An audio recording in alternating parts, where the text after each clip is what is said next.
विवेक sir ये जो कार्यक्रम भारतीय जनता पार्टी की तरफ से चलाया जा रहा है और नाम दिया गया है, चूंकि ये महत्वपूर्ण नाम इसलिए हो जाता है कि प्रधानमंत्री नरेंद्र मोदी को हिंदुत्व का चेहरा कहा जा रहा है आज की तारीख में, जिस तरीके से अभी राम मंदिर को लेकर के तमाम तैयारियां चल रही हैं। ऐसे में शुक्रिया मोदी भाईजान जो नाम है उसको लेकर के भी सवाल उठाया जाने लग गया है। तो सर ये जो कोशिश है, क्या लगता है कि अल्पसंख्यक समुदाय जो है इसके साथ जुड़ जाएगा भारतीय जनता पार्टी के साथ, इस तरीके के नामों को और ऐसे टैगलाइन से कि ना दूरी है ना खाई है, मोदी हमारा भाई है? नहीं, ऐसा है कि मुस्लिम समुदाय को अपने तरफ करने की कोशिश बीजेपी की तरफ से पिछले करीब एक आध साल से हम देख रहे हैं कि वो पसमंदा मुस्लिम की वगैरह बात कर रहे हैं। और उससे पहले तो बिल्कुल कपड़े पहनने के तरीके से पहचान में आता है, और कब्रिस्तान और क्या क्या इस तरह की बातें खुद प्रधानमंत्री ने की। और हमको ये भी पता है कि किसी जमाने में प्रधानमंत्री ने स्कल कैप पहनने से भी इनकार कर दिया था। और उनका मुस्लिमों के प्रति जो उनकी जो भावनाएं हैं वो सर्वज्ञात है, सबको पता है। कई उनके ऐसे स्टेटमेंट्स है जिसके ऊपर से पता चलता है कि वो मुसलमानों से कितना उनको लगाव है। तो ऐतिहासिक कुछ दाखिले देकर भी वो किस तरह से मुसलमानों ने हिंदुओं पर अन्याय अत्याचार किया था किसी जमाने में, इस तरह की बहुत ही सूचक स्टेटमेंट्स भी वो करते रहे हैं। तो अभी अचानक जो मुसलमानों के प्रति जो एक सद्भाव की बात बीजेपी की तरफ से चल रही है, वो केवल वोटों की राजनीति है। ये समझने के लिए बहुत ज्यादा इंटेलेक्चुअल होने की जरूरत नहीं है, बहुत आसानी से समझ में आता है। मुस्लिम महिलाओं की भी जहां तक बात है, मुझे लगता है वो जो ट्रिपल तलाक वाला मामला है वो केवल मुस्लिम जो मेन है, मुस्लिम जो मेल तबका है मुस्लिमों का, उसको तकलीफ देने की दृष्टि से, उसको उसके लिए प्रॉब्लम खड़ा करने की दृष्टि से ही बीजेपी ने वो पैतरा अपनाया था। एक्चुअली हम लोग शाहबानो केस का अगर रेफरेंस देखें तो देखिए, शाहबानो केस में ये हुआ था, जो हुआ गलत हुआ। शाहबानो को एक तरह से एलिमनी नकारी गई और उसको उसके खिलाफ वो पूरा मामला उस समय के सरकार ने उसके सरकार के रवैये के चलते चला गया था। तो उससे हिंदू कहीं भी आहत नहीं हो रहा था, उससे आहत हो रही थी मुस्लिम महिला। लेकिन संघ परिवार की तरफ से इस तरह का एक माहौल बनाया गया कि उससे हिंदू आहत हुआ है। मतलब मुसलमानों का तुष्टीकरण, मुसलमानों को खुश करने की कोशिश जो है वो मुझे समझ में नहीं, आज भी समझ में नहीं आता कि शाहबानो केस से एक हिंदू कैसे आहत होगा। उसमें तो मुस्लिम महिला आहत हुई है। तो मुसलमानों को क्या मिला है? आप देखिए, सच्चर कमेटी का रिपोर्ट भी देखिए, 2005 में आया था। तो ये जो एक कांग्रेस के ऊपर एक इल्जाम हमेशा बीजेपी की तरफ से लगाया जाता है कि वो मुस्लिम परस्त है और मुसलमानों के प्रति ज्यादा सद्भाव है और हिंदुओं के प्रति कटुता है कांग्रेस की, इस तरह का एक जो इल्जाम लगाया जाता है। तो अब सच्चर कमेटी का रिपोर्ट जो है, उसमें जो भी उसके जो निष्कर्ष है, वो तो कांग्रेस के जमाने में मुसलमानों के साथ जो हुआ वही है। तो आप अच्छा, एक दूसरे तरफ से बीजेपी ये भी कहती रही है कि मुसलमानों को कांग्रेस ने सिर्फ वोट बैंक की तरह इस्तेमाल किया। अगर वोट बैंक की तरह इस्तेमाल किया है और उनको कुछ फायदे नहीं पहुंचे हैं, तो किस तरह से मुस्लिम तुष्टीकरण हुआ? यानी हिंदुओं के ऊपर मुसलमानों को क्या एडवांटेजेस कांग्रेस की तरफ से मिले? अगर मिलते तो सच्चर कमेटी की रिपोर्ट में जिस तरह के निष्कर्ष आए हैं, क्या वो हम उस तरह के निष्कर्ष आ सकते थे? तो कांग्रेस ने मुसलमानों को वोट बैंक की तरह इस्तेमाल किया, ये आपका एक तरफ दावा है। दूसरी तरफ ये ग्रीवांस भी है कि मुसलमानों का तुष्टीकरण हुआ। अरे भाई, दोनों बातें तो सच नहीं हो सकती ना, उसमें से कोई एक बात सच होगी। तो अभी ये जो सब मुसलमानों के प्रति जो लगाव की बात बीजेपी की तरफ से हो रही है, वो सब झूठ है। और मुसलमान जितनी जल्दी इसको समझे अच्छा है, अगर नहीं समझे तो मुसलमान अपने पैरों पे कुल्हाड़ी मार रहे हैं, ऐसा मैं समझूंगा। यही बात क्रिश्चियनों के लिए भी है। आप देखिए, केरला में वो क्रिश्चियन हिंदू ऐसा एक एक्सेस बनाना चाहते हैं, जबकि उनकी पूरी क्रिश्चियन मतलब गोलवलकर की किताब में तो मुस्लिम, क्रिश्चियन, कम्युनिस्ट तीनों हमारे सबसे बड़े दुश्मन है, ऐसा खुद गोलवलकर ने लिख के रखा है। तो क्रिश्चियन, केरल की क्रिश्चियन जो है और गोवा के जो क्रिश्चियन है, वो इनके दोस्त, उनसे दोस्ती। और जो छत्तीसगढ़ में क्रिश्चियन है, नॉर्थ ईस्ट में जो क्रिश्चियन है, अभी वो त्रिपुरा में जो चला है उन्होंने एक मिशन, जनजाति क्या रक्षा मंच वगैरह कुछ तो एक चलाया है इन्होंने। वो उसका मकसद ये है कि जो कन्वर्ट हुए ट्राइबल्स है उनको रिजर्वेशन का फायदा नहीं मिलना चाहिए, ये डिमांड है। लेकिन उसको भी वो इस तरह से, इस चतुराई से करते हैं कि उनके कुछ लोग ये कहते हैं कि जहां क्रिश्चियन ट्राइबल्स की मेजोरिटी है, ऐसे स्टेट में इस तरह की डिमांड नहीं होनी चाहिए। यानी ये जो दोगलापन है, अगर कन्वर्टेड क्रिश्चियंस किसी भी रिजर्वेशन के हकदार नहीं हो सकते प्रिंसिपल के बेसिस पर, किसी एक आपने एक कोई मूल्य निर्धारित किया है कि नहीं, आप कन्वर्ट हो गए, आपको कोई अधिकार, जो एक रिजर्वेशन का अधिकार है वो आपने खो दिया है, अभी आपको रिजर्वेशन नहीं मिलेगा। तो जहां मेजोरिटी है क्रिश्चियंस की, वहां के ट्राइबल्स कैसे इसके हकदार हो जाते हैं? तो ये केवल ढोंग और बदमाशी और झूठा पूरा एक फरेब बीजेपी की तरफ से जो खड़ा किया जाता है, उसको माइनॉरिटीज जितने जल्दी समझे उतने उनके लिए अच्छा होगा। लेकिन हम देख तो ये रहे हैं कि कहीं कहीं क्रिश्चियंस जो है वो बीजेपी के झांसे में आ रहे हैं। केरला में उस तरह की बात कुछ चल रही है, और जहां मेजोरिटी, गोवा में भी उस तरह की बात हो गई है। तो अब मुसलमान भी कहीं बीजेपी के झांसे में आ जाए तो फिर तो बीजेपी का खेल तो 2024 का बहुत आसान हो जाएगा। मुझे लगता है कि ये बात मुसलमानों के प्रति उनको समझाना बहुत जरूरी है, और वो अगर नहीं समझे तो शायद वही मतलब मुस्लिम समुदाय पूरा का पूरा आने वाले समय में बहुत बड़े त्रासदी को फेस कर सकता है, ऐसा मुझे लगता है।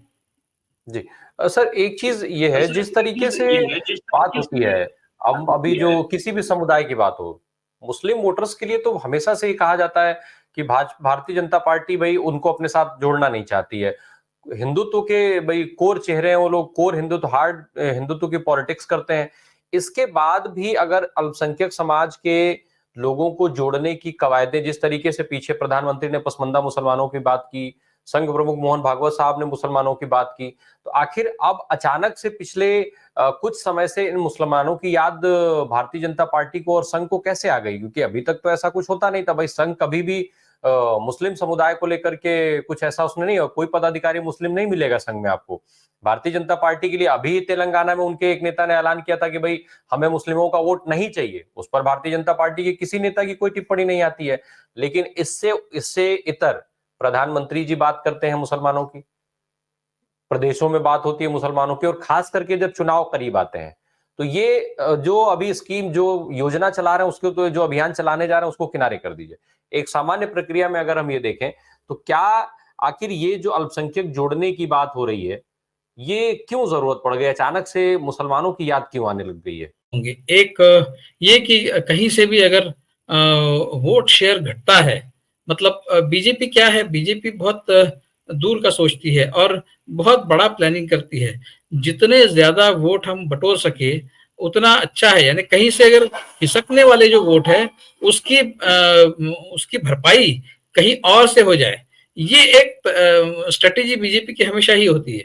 तो इलेक्शन के समय वो इस तरह के पैतरे हमेशा ही अपनाती है। आप तो जहां पर उनको ये लगे कि पोलराइजेशन करना जरूरी है और माइनॉरिटीज को प्रताड़ना जरूरी है ताकि फिर उनका हिंदू वोट शेयर बढ़े, वहां वो उस तरह की बात करेंगे। जैसा मैंने आपको बताया कि त्रिपुरा में एक स्टैंड लेते हैं और नागालैंड में दूसरा स्टैंड लेते हैं, और छत्तीसगढ़ में बिल्कुल त्रिपुरा जैसी बात होती है, या फिर इसमें केरला में नागालैंड जैसी बात करते हैं, गोवा जैसी बात करते हैं। तो ये दोगलापन जो है वो इसीलिए, इससे और एक बात उनकी साध्य होती है, वो ये है कि हम देखिए, हम तो मुसलमानों के हित की बात कर रहे हैं, हम तो क्रिश्चियंस के हित की बात कर रहे हैं।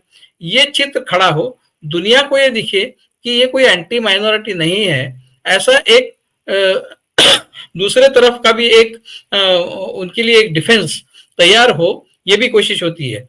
तो जिसको दोनों डगरी पर हाथ रखना कहते हैं। तो उस तरह का ये कुछ खेल बीजेपी और संघ परिवार, ये डिसीटफुल स्ट्रेटेजी हमेशा ही वो हर चीज में अपनाते हैं। सिर्फ मुसलमानों के प्रति या फिर क्रिश्चियनों के प्रति है ऐसा नहीं, वो हर चीज में इस तरह का डिसीटफुल एटीट्यूड से ही धोखाधड़ी ये एक उनका नॉर्मल सा एक उनकी स्ट्रेटेजी होती है। तो मुझे लगता है कि अभी सडनली कहीं से उनको अगर ये सेंस आ गया हो कि उनका जो वोट शेयर है किसी खास तबके से शायद खिसक रहा हो, उनसे दूर हो रहा हो, तो वो मुसलमानों से या फिर क्रिश्चियंस केरला में तो सीधा सीधा ऐसा है, केरला में हिंदू आबादी सिर्फ 55% है और वहां पर क्रिश्चियन और मुस्लिम आबादी मिलाकर 45% है। तो वहां तो आपको या क्रिश्चियन या फिर मुस्लिम किसी एक से तो मदद लेना जरूरी है सत्ता में आने के लिए।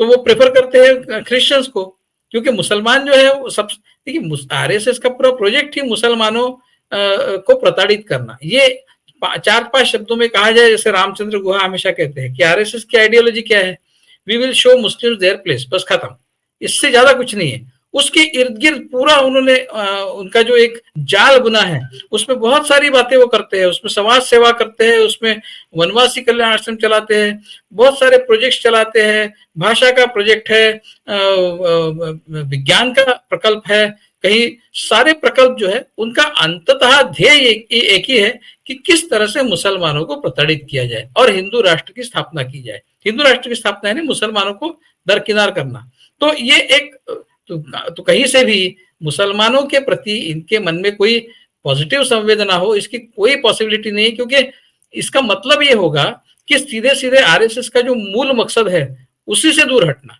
तो मूल मकसद से तो दूर हटने वाले नहीं है। तो ये एक स्ट्रेटेजी है, ये क्या कहेंगे उसको, एक डिसीटफुल एक मूव है जिससे वो मुसलमानों को झांसा देना चाहते हैं और अपना उल्लू सीधा करना चाहते हैं। उससे ज्यादा और इससे कम इसमें कुछ भी नहीं है। विवेक सर, एक चीज और आती है, बार बार बात भले ही पिछले कुछ समय से जैसे पसमंदा मुसलमानों की चीजें याद है किस तरीके से उनको उनके लिए बात कही गई, प्रधानमंत्री जी जब विदेश दौरे पर गए थे तो उन्होंने किस तरीके से मुस्लिम समुदाय के लोगों को गले लगाया। लेकिन सर भारत के अंदर जब हम देखते हैं तो तमाम राज्यों में जहां पर सरकारें हैं वहां पर जो प्रतिनिधित्व की जब बात आती है तो वहां भाजपा में प्रतिनिधित्व इनको मिलता हुआ नहीं देखा जाता। हालांकि उत्तर प्रदेश में एक राज्य मंत्री हैं अल्पसंख्यक समुदाय से, लेकिन इसके बावजूद अभी जहां सरकारें बनी है वहां जो हालात रहे जिस तरीके से, और बाकी अदर जगहों पर देख लिया जाए, केंद्र की सरकार को देख लिया जाए, तो मुस्लिमों को प्रतिनिधित्व देने में फिर भाजपा क्यों कतराती है? अगर उनको अपने साथ जोड़ना चाहती है, वोट लेना चाहती है, तो फिर प्रतिनिधित्व क्यों नहीं दिया जाता उनको? वही वही तो हम लोग उसी उसी की तो बात कर रहे हैं। ये मुसलमानों के प्रति इनकी जो भावना है वो इतनी निगेटिव है, वो इतनी द्वेष मूलक है कि वो कहीं से भी मुसलमानों के लिए कोई भी कंसेशन वो दे नहीं सकते। और वो जो कंसेशन अगर देने की कोशिश भी करते हैं तो उससे उससे उनका मकसद ये है कि जो मुसलमानों को किस तरह से कोई बड़ा अगर उनका कोई एडवांटेज है, मुसलमानों से जो एडवांटेज बनता है उस एडवांटेज को वो निकाल ले। मतलब मराठी में एक कहावत है, उसको बोलते कि बोर देऊन आवळा घेणे, मतलब आप बेर देके आंवला ले रहे हो। तो मुसलमानों के प्रति भी उनका यही एटीट्यूड होगा, कुछ थोड़ा कुछ देंगे और बहुत कुछ मुसलमानों से वो निकाल लेंगे। तो ये इस झांसे में मुझे लगता है कि मुस्लिम समुदाय को नहीं आना चाहिए।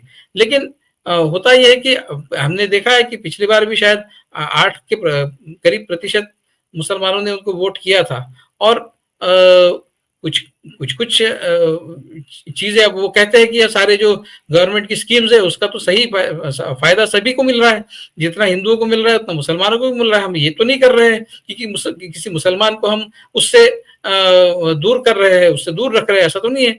सारी गवर्नमेंट की स्कीम्स जो उसका फायदा तो सभी मुसलमानों को मिल रहा है। लेकिन बुलडोजर किसके घर पर चल रहा है? किसी भी बुलडोजर किसके घर पे चल रहा है? तो मुसलमानों के घर पे चल रहा है। और जिस तरह की आए दिन हम केसेस सुनते हैं, अभी आज ही आईआईटी का एक लड़का था, मैं भूल रहा हूँ किस आईआईटी का है, खड़गपुर या कहीं, फैजान मुस्तफा नाम का एक लड़का था, उसकी पिछले साल उसकी बहुत संशयास्पद उसकी मृत्यु हो गई थी। तो उसके बाद अभी तक एसआईटी ने उस प्रोब में कोई उसका हेडवे नहीं है। और जिन स्टूडेंट्स की वजह से अलिजेडली उसने सुसाइड किया था, उसका मर्डर हुआ, ऐसा कहते हैं मर्डर हुआ था, तो उनका नाम भी अभी तक सामने नहीं आया है। तो ये सब जो है वो भी आपको पता है, पूना की एक आईटी इंजीनियर, मैं उसका नाम भूल रहा हूँ, उसकी माँ कई सालों से 2011 की वो मर्डर केस है, अभी तक उसका कोई वो केस आगे नहीं बढ़ी है। तो ये सारा क्या है? अगर आप मुसलमानों के प्रति आपकी कोई अच्छी संवेदना है तो ये सारी केसेस जो कहीं भी आगे नहीं बढ़ रही है, उनको न्याय नहीं मिल रहा है, उनकी माँ जो है वो गुहार लगा रही है बार बार, फिर भी आप उसका कुछ नहीं कर रहे, तो आप कहाँ से मुसलमानों के प्रति आपकी अच्छी भावना है, ये कौन समझे कि किस तरह से एक्सेप्ट किया जा सकता है? तो ये केवल एक विवेक सर, कपट है, छल है, उससे ज्यादा ये कुछ नहीं है। जी। विवेक सर, एक चीज और देखी जाती है कि भाई जनरली संवाद वाले कार्यक्रम और इस तरीके के, क्या ये जो अवसर है, जो संवाद का कार्यक्रम भाजपा स्थापित कर रही है और इस तरीके के कई कार्यक्रम, तो क्या मुस्लिम समुदाय, क्योंकि मैं इसलिए आपसे पूछ रहा हूं कि बार बार ऐसा होता है कि जब भी मुस्लिम समुदाय की बात होती है तो ये देखा जाता है कि मुस्लिम लोगों को ला करके ही बैठाया जाता है और उनसे ही सवाल पूछा जाता है। तो ऐसे में क्या मुस्लिम वर्ग ही केवल अपनी बात क्यों करे, हम क्यों नहीं कर सकते हैं? सर, सवाल ये है मेरा कि क्या ये अवसर नहीं है कि मुस्लिम समुदाय के लोग इस पर सवाल उठाएं कि भाई आप हमें प्रतिनिधित्व क्यों नहीं देंगे, हम आपको वोट देंगे तो आप हमें प्रतिनिधित्व क्यों नहीं देंगे, भाई हमें मंत्री क्यों नहीं बनाएंगे, आप हमको, हमारे अधिकारियों को आप सही जगह पर क्यों नहीं बैठाएंगे जहां पर वो डिसीजन मेकिंग पावर में हो? नहीं, ये तो मुसलमानों को तय करना है। वो इनके प्रोग्राम में अगर जाना चाहते हैं और उनके प्रोग्राम में जाकर वो उनसे हाथ मिलाना चाहते हैं, तो वो अपने लिए प्रॉब्लम्स इनवाइट कर रहे हैं, ऐसा मैं समझता हूँ। इनके खुद के जो बड़े मुस्लिम नेता है, मुख्तार अब्बास नकवी है और फिर शाहनवाज हुसैन है, और ये सारे जो नेता है वो कहाँ है अभी? उनको क्या स्थान है पार्टी के बीच में? उनका तो कहीं चेहरा दिखाई नहीं देता। मतलब उनके अपने जो इतने सालों से जो बीजेपी में है और बीजेपी की सेवा कर रहे हैं, बीजेपी के लिए काम कर रहे हैं, उनको अगर कुछ बीजेपी में स्थान नहीं है, तो जो नया मुस्लिम है उसको कहाँ से बीजेपी में स्थान होगा? उसको क्या किस तरह से वो बीजेपी उसको एक्सेप्ट करेगी? और उसको कोई, इसलिए तो वो किसी को टिकट जो मुस्लिम कैंडिडेट्स को नहीं मिलता है कहीं भी बीजेपी में, उसका कारण ही है कि मुसलमानों को दरकिनार करना, यही पूरा प्रोजेक्ट है। मुसलमानों को प्रताड़ित करना, दरकिनार करना। और देखिए, इसका आगे का स्टेज ये भी हो सकता है, इसका आगे का स्टेज ये भी हो सकता है कि ये जो कहते हैं हमेशा कि आपके हमारे पुरखे एक है, तो इसका आगे का प्रोजेक्ट मैं आपको बताता हूँ क्या हो सकता है। लॉजिकल एंड ये हो सकता है कि आने वाले समय में ये अगर और 5-10 साल ये सत्ता में रहते हैं, तो मुसलमानों को हिंदू बनाने का एक प्रोजेक्ट भी इनके तरफ से चलेगा, कन्वर्शन टू हिंदुइज्म, ये प्रोजेक्ट भी चलेगा। जिस तरह से पाकिस्तान में हिंदुओं को मुस्लिम बनाया गया है, वहाँ के जो फंडामेंटलिस्ट लोग हैं, तो किसी जमाने में पाकिस्तान में हिंदुओं की पॉपुलेशन ऐसा कहते हैं कि 8-9% थी, अभी वो 1-1.5% बची है। तो बहुत सारे तो वहां से चले गए और जो बचे थे वो सबको मुसलमान बनना पड़ा। उस तरह का कोई प्रोजेक्ट ये अगर हिंदुस्तान में करेंगे, भारत में करेंगे, तो मुझे आश्चर्य नहीं होगा। ये उसका लॉजिकल एंड हो सकता है। चलते चलते एक अंतिम सवाल सर, संक्षेप में, जामा मस्जिद के जो शाही इमाम है उन्होंने प्रधानमंत्री नरेंद्र मोदी से अपील की है कि भाई गाजा और जो इजराइल और हमास का जो युद्ध चल रहा है उसको रोका जाए, उसको रोकने की अपील वो प्रधानमंत्री से कर रहे हैं, और साथ ही ये कहते हुए कि मुस्लिम जो देश हैं वो इस मामले में पूरी तरीके से फेल हो चुके हैं, तो अब वही प्रधानमंत्री नरेंद्र मोदी ही आखिरी उम्मीद है। तो एक तरफ वही अल्पसंख्यक समुदाय के जो तमाम सारे नेता हैं वो आरोप लगाते हैं कि भाजपा मुस्लिम विरोधी है, दूसरी तरफ वही अल्पसंख्यक समुदाय के नेता जो है वो अपील करते हैं प्रधानमंत्री से इस तरीके की चीजों को। तो इसको क्या माना जाए, क्या प्रधानमंत्री के ऊपर मुस्लिम समुदाय का भरोसा बढ़ रहा है, इसको ऐसे जोड़ करके देखा जाए या फिर कुछ और? नहीं, आप देखिए, मुझे लगता है कि बीजेपी का जो पूरा रवैया है, बीजेपी सरकार का, वो किस दृष्टि से मुसलमानों की तरफ देखते हैं मैं आपको बताता हूँ। जैसा चाइना में उइघुर जो इलाका है, वहाँ जो मुसलमानों के साथ चाइना कर रहा है, उससे चाइना के मुस्लिम देशों के साथ में जो संबंध है उस पर कोई फर्क नहीं पड़ता है। मुस्लिम देश जो है, इंक्लूडिंग पाकिस्तान, उइघुर के मुस्लिम्स को क्या हो रहा है, इससे पाकिस्तान को कोई लेना देना नहीं। पाकिस्तान चाइना के साथ अपने स्ट्रेटेजिक इंटरेस्ट बनाए रखता है, चाइना के साथ अपनी दोस्ती बनाए रखता है। वो कभी ये नहीं कहता कि आप वहाँ के मुसलमानों को प्रताड़ित कर रहे हैं तो हम आपसे नाराज है या फिर आपसे हम संबंध नहीं रखेंगे। कुछ इस तरह की कोई भी निगेटिव बात पाकिस्तान और चाइना के संबंधों में नहीं। वही बात है जो बाकी जो मुस्लिम कंट्रीज है, वो और चाइना के संबंध उइगुर मुस्लिम्स के साथ क्या हो रहा है उस पर डिपेंड नहीं करते। हमारे प्रधानमंत्री वहां जाते हैं, यूएई जाते हैं, वहां पर उनको सर्वोच्च जो नागरिक पुरस्कार है वो दिया जाता है। क्या उनको पता नहीं है कि हिंदू बीजेपी क्या है और संघ परिवार क्या है और भारत की सरकार, भारत में मुसलमानों के साथ में किस तरह का व्यवहार हो रहा है, क्या उनको पता नहीं है? उसके बावजूद वहां का highest civilian award Modi ji को मिलता है। तो ये अंतर्राष्ट्रीय जो स्ट्रेटेजिक रिलेशनशिप होती है, वो बैलेंस ऑफ पावर वाला जो मामला है वो काम करता है। और उसकी उस ताकत पर ये फ्रीडम भारत में लेते हैं। ये जो बीजेपी जैसी पार्टी या फिरका परस्त पार्टी, वो भारत में फ्रीडम लेती है कि हम हमारे मुसलमानों के साथ क्या करते हैं, इससे हमारे अंतर्राष्ट्रीय संबंधों पर कोई फर्क नहीं पड़ता। ये एक एटीट्यूड है, इस एटीट्यूड से वो काम करते हैं, क्योंकि हम एक इकोनॉमिक पावर है और हमारे साथ स्ट्रेटेजिक रिलेशन बनाना ये बहुतों की जरूरत है, उसमें बहुत सारे मुस्लिम देश भी है। तो फिर वो क्या कहेंगे? वो जो नुपुर शर्मा ने कहा उसके ऊपर बवाल खड़ा हुआ और वो मिट गया। उसके बाद क्या हुआ? उसके बाद कुछ नहीं हुआ, थोड़े दिन के लिए वो चला। ये बीजेपी को पता है, इसलिए वो आप जो कह रहे हैं उसका सीधा सीधा अर्थ ये है कि बीजेपी की जो स्ट्रेटेजी है वो बैलेंस ऑफ पावर, जियोपॉलिटिक्स और अपने देश की जो भी पोजीशन है इंटरनेशनल जियोपॉलिटिक्स पे, उसका इस्तेमाल करके हमारे अपने देश में क्या करना है वो अपने मन से जो भी करना है वो करेंगे, और बाहर उसका उस रिलेशनशिप पर उसका कोई असर ना हो, ये भी इंश्योर करेंगे। तो अब इजराइल के साथ में भी अच्छे संबंध और मुस्लिम देशों के साथ में भी अच्छे संबंध, ऐसा तो अचीव कर ही लिया है मोदी जी ने। तो ये सब एक स्ट्रेटेजिक तरीके से किया जाता है, जो एक देखा जाए तो अंतर्राष्ट्रीय पॉलिटिक्स में एक अच्छी बात है। आप दोनों तरफ अगर आपने गुडविल बनाया तो अच्छी बात है, लेकिन उससे उसका जो इफेक्ट है, बुरा परिणाम जो है, वो हमारे देश के इंटरनल सोशल हार्मनी पर होता है। तो उस दृष्टि से अगर देखा जाए तो वो बहुत बुरी चीज है।